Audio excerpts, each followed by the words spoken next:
Welcome to Story Jam Theater. I'm your host, Chris Krimitsos. If you're moved and inspired by stories, then you're in the right place. On today's show, we have a spontaneous story that occurred on a cruise. So you'll hear some background noise from the cruise. But Gary Teaney is a man that spent most of his career in radio and TV. And he decided on a whim to share one of his defining moments that shaped his career in the radio business. Enjoy the show.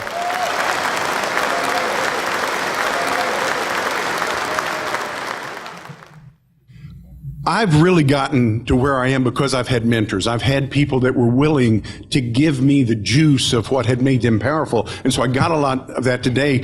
And my story is about a mentor who took me under his wing, and I was in sales in 1971, and he said, "So Gary, how's it going?" And I was really kicking butt. I was making more money than my dad was making then in radio. And he said, "So, good, what's your goal?" And I go, "Ooh, I want to be sales manager." And he said, "Oh, that's good. And then what's your goal?" And I go, "Ooh, someday I want to be a general manager of a radio station." He goes, "Oh, that's good. And then what?" And I didn't have a goal after that. I was just 20-something years old. I didn't know. But I made something up on the moment because I wanted to impress him. I said, "Oh, I want to own a radio station someday." He said, "Oh, that's good.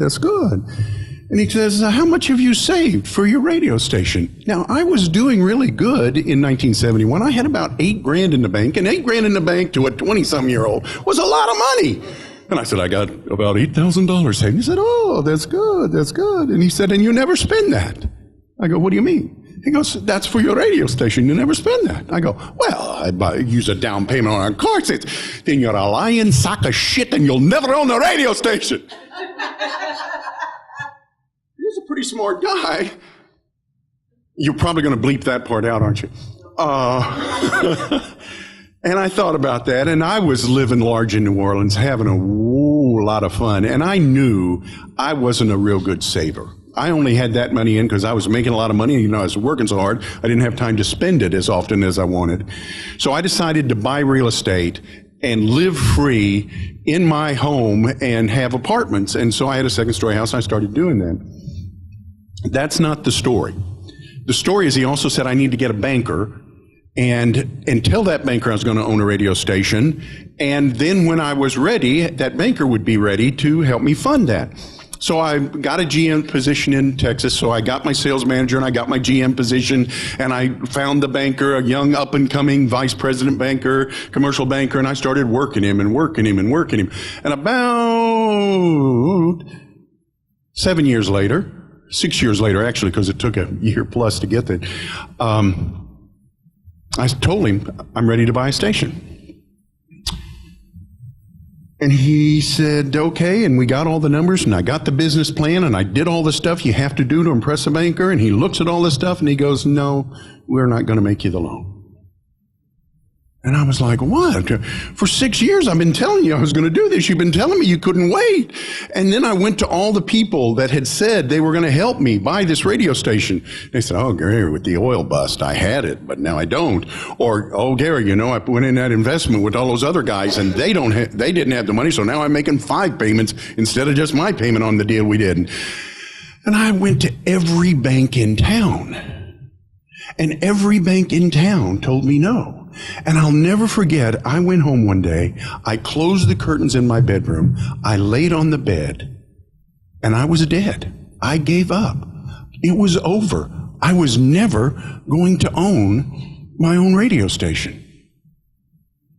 And I'm lying there, depressed like I've never been depressed.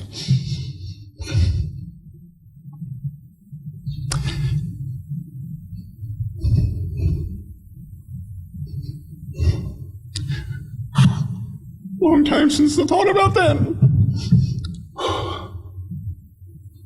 Wow. Okay. Wow. And then I thought, I don't want to look back at that moment and have that be the rest of my life. And I got out of bed and I went to another banker and another and another, and I got the deal. $1.5 million. What I didn't know is every bank in Texas was being bought out because of the oil bust, and they couldn't make a loan to their mother. But, I didn't know that. So here's what I got, is really just don't ever give up. That next try may be the one. So what I'm going to do is I'm going to invite you to look at something that you may have given up on. Something that you know you want. Something that if you had it, your life would be different. Give it one more try.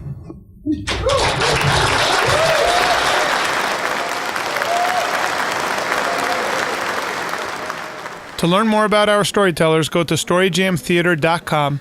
Make sure to live a life worth telling, and we'll see you next week.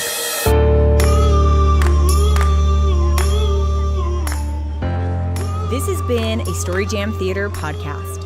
Production support provided by Anthony Kovic of Real Video Production and Stuart Mackey of Mackey Productions. All stories are true as affirmed by the storytellers.